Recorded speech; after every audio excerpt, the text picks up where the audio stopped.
नमस्कार साथियों, आप सभी का स्वागत है मेरे YouTube channel the spiritual journey पर। साथियों, आज की इस प्रस्तुति में हम बताएंगे मंदोदरी को मजबूरी में क्यों करनी पड़ी थी रावण से शादी, पार्वती ने क्यों दिया था मंदोदरी को श्राप। कहानी को पूरा सुने और कृपया चैनल सब्सक्राइब कर लीजिए। साथियों, ज्यादातर लोगों ने भगवान राम, सीता, राम के वनवास, राम रावण के युद्ध, हनुमान द्वारा लंका दहन समेत रामायण के पात्रों और घटनाओं से जुड़ी ना जाने कितनी कहानियां सुनी होंगी, लेकिन शायद ही कोई रामायण के अहम पात्र मंदोदरी के बारे में ज्यादा जानता होगा। वास्तव में रामायण में मंदोदरी का परिचय केवल रावण की पत्नी के रूप में नहीं, बल्कि एक कर्तव्यपरायण और धर्म के रास्ते पर चलने वाली स्त्री के तौर पर किया गया है। लेकिन मंदोदरी का परिचय केवल रावण की पत्नी तक सीमित नहीं है।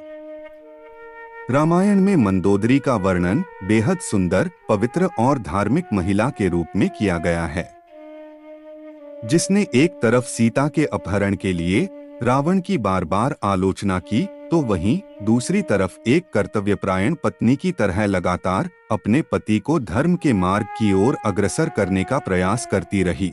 साथियों, मंदोदरी की जीवनी से दुनिया अछूती रही। भगवान राम, उनकी पत्नी सीता, उनके संघर्ष, भगवान राम और रावण का युद्ध, हनुमान द्वारा लंका दहन, अयोध्या नगरी की कई कहानियां सुनी होगी, लेकिन बहुत ही कम लोग जानते हैं कि रावण के जीवन में मंदोदरी ने कितने दुख झेले और उसके मरने के बाद मंदोदरी का क्या हुआ।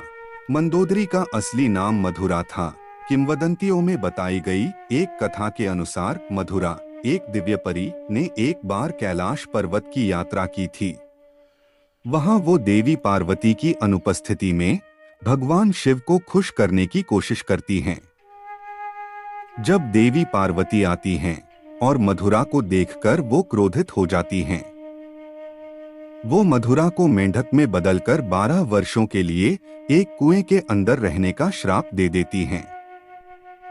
इसके बाद भगवान शिव देवी पार्वती से श्राप को कम करने का अनुरोध करते हैं, लेकिन माता पार्वती वो श्राप वापस नहीं ले पाती हैं।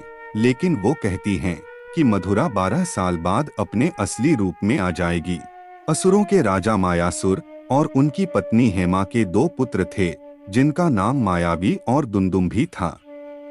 लेकिन वो एक बेटी चाहते थे, इसलिए उन्होंने अपने बेटी पाने के लिए कठोर तपस्या करने का फैसला किया। जब वो दोनों कैलाश पर्वत पर तपस्या कर रहे थे, तब इस बीच मधुरा की 12 साल की कठोर तपस्या भी समाप्त होने वाली थी।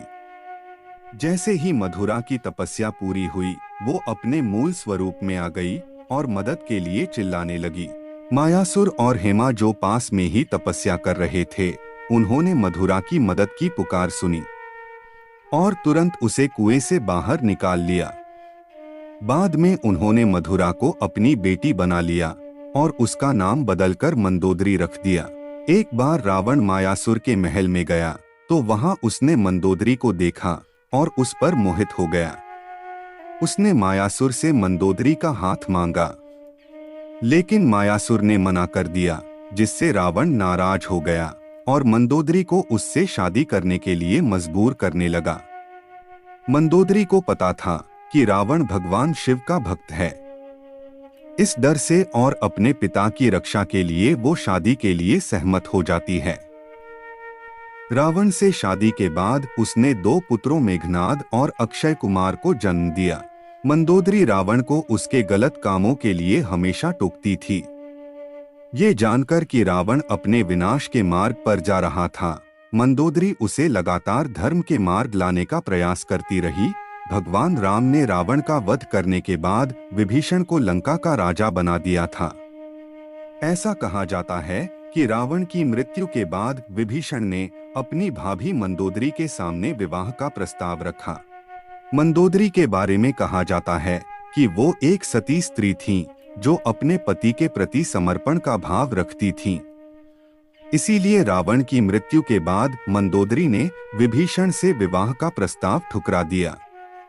लेकिन कुछ समय बाद उन्होंने विभीषण से विवाह स्वीकार कर लिया था। साथियों, आज की प्रस्तुति में इतना ही। धन्यवाद।